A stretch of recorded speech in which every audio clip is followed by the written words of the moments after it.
English's highest quality title race of all time, but coming out on top again in the Premier League, Manchester City. There's been no let-up Liverpool have seen to that, but to 2012, 2014 and 2018 you can add 2019. Many congratulations to Manchester City. 14 straight wins saw Manchester City over the line in a compelling title race. I mean, I can see you three chuckling already. They were simply outstanding, weren't they? Yeah, they were. They just... And you know what it was about City for me? It wasn't the goals, it wasn't the defending, it was just... Emma will get this. It's the work rate without the ball and how hard they are willing to work for each other to get the ball back in order to play and earn the right. Blood, sweat and tears is what it's all about, and then that quality they have. They will always win games, they will always win titles because they've got the man at the top of the tree that says, listen, you don't play for me unless you work hard first. Simple as that, and that's why they're champions, and that's why they have been for the last 2 seasons. How impressed were you, Emma? Well, I think to surpass what they've done last year, and they're on the back of a domestic treble, I think indicates that it is at a higher level, and bar VAR. Nice. Nice. See what he did there? Nice, I like it. Nice. Had a go. We would have been talking about Champions League finalists, so they're the margins at the very, very top. And I think for me the most impressive thing is the resilience part. 10 points behind Liverpool, questions being asked, and then having that competency in the group to fight back, whilst not compromising the style, finding solutions without their big player a season before in De Bruyne. And I think we know about the impact of Sterling throughout the season. Bernardo Silva, we know, has been significant. I think once again shows his ability at the very top, which clearly demonstrates why he's the best in the world. Is his intensity one of the central planks to his character, Liam, and that's why he's at the very top? I think there's so many good points to his personality from a coach's point of view. About Pep, I remember when I was a little boy, I used to watch Pep Guardiola play football. He was my favourite player because what he used to do, he used to stand in the middle of the pitch, dictate, give passes to players with pass appreciation, dictate where players around him needed to be. He was a natural coach and leader on the pitch. And his understanding of football, he's taken it to a whole new level. He's playing a different way. He's playing with 5 forward players. He's playing with 5 forward players. Everyone say play 4-3-3. He's not. He's playing with 5 forward players when they have the ball. It's absolutely incredible what he's doing. And it's so difficult to stop because the only way you can stop them with the spaces that they occupy is defend deep. And if you defend deep against them, Dion's point about them being able to work and work hard to win the ball back, they can work hard and win the ball back because they rest with the ball for such long periods that in them intense moments they can go. And it's all down to his ideas of football. You know, and that's why you talk about fundamental football, believing in your way of playing. Not only does he believe in the way he plays, all 25 of those players in this squad believe in the way they play, and it makes them better players. They're the best team I've ever seen in the Premier League, by far. That pass appreciation that Lee just mentioned there, it's so plain to see, possibly for us more so, we're in the game day in, day out.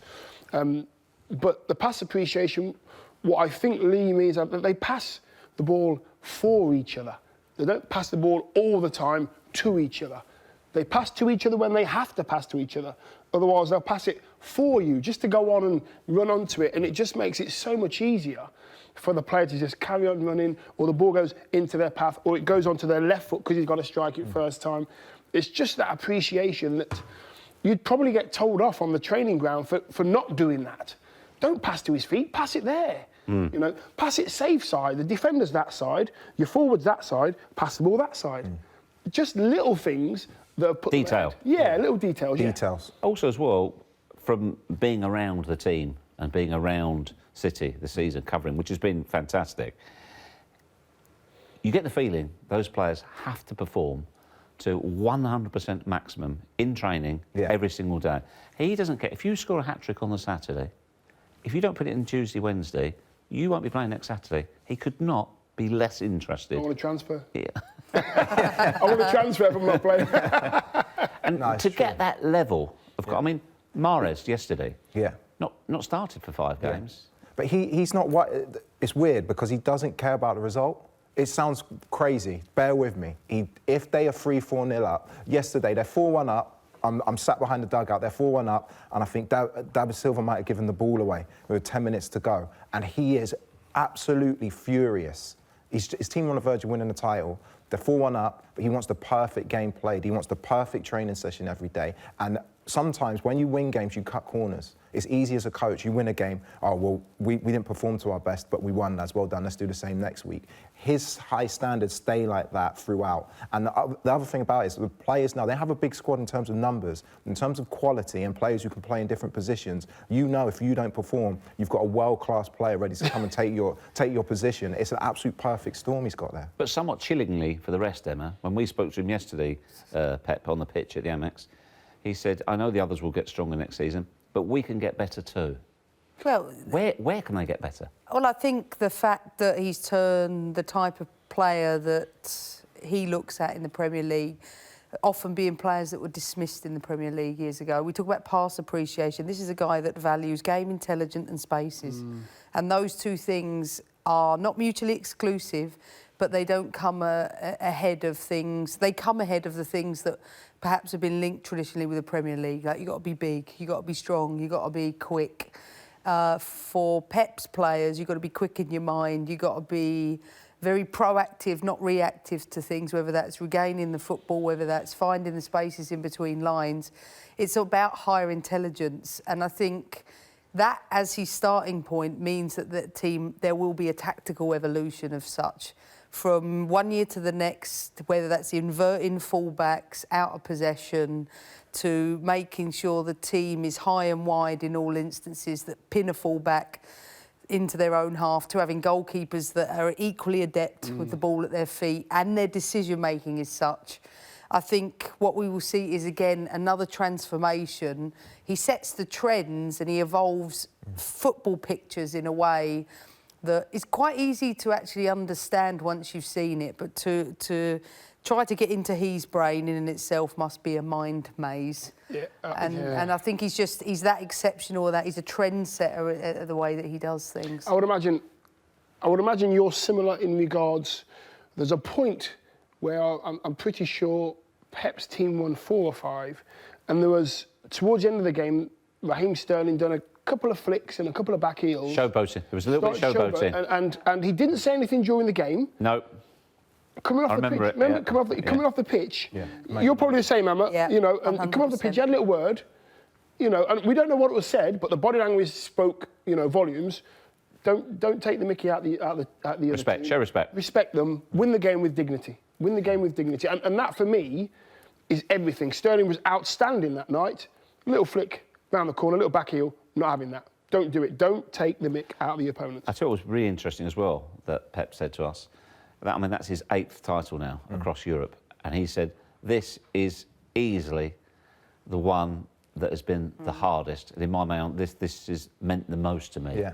So that just shows the type of competition. I mean, it was huge credit both he, his staff, and the players gave. I mean, it's extraordinary what he's won. If he works on his coaching, he'll be successful. But I think just getting 2 titles in a row, I mean, that is It's not been done for a long time. exceptionally difficult. I mean, the fact that he's been able to do it again, I mean, OK, at Barcelona, we all know about the qualities of Messi in that team.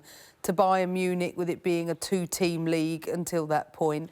Man City, I think, yes, he's coming on the back of Pellegrini's early successes and he's built upon something. But to do it 2 years in a row, knowing a team took them to 97 points, Liverpool, and in second position. Do we think now, even better. Showing that consistency under Pep, it was because Manchester City have a great history of taking their fans right to within touching distance and it all falling apart, whether it be through a relegation or a cup final.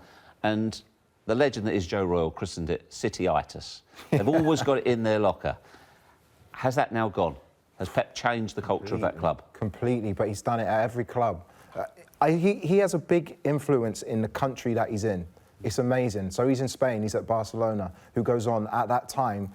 That Barcelona team in international football, they win the Euros and they win the World Cup. He goes to Germany, has a huge influence on the Bayern Munich players. Who are the Bayern Munich players that are in the German team that go on to win the World Cup? He comes to England, and all of a sudden we see players like Foden, but also Klopp's influence, Pochettino's influence. This style of play and this way of playing is influencing our game in England for the better. It's exceptionally brave. I always hear people say Yeah, it's brave because they believe in what they believe in what they do. It's about more than winning to them. And I always hear people say, "Oh, but look at the players that Pep's got to work with." Every player that he's come into contact that buys into his philosophy becomes a better player. Now, for me, that is the art of coaching: is to maximise the potential of the players that you're working with. And at every club he's been at from the start of his career, he's taken players to a whole new planet. That Barcelona team have not been the same.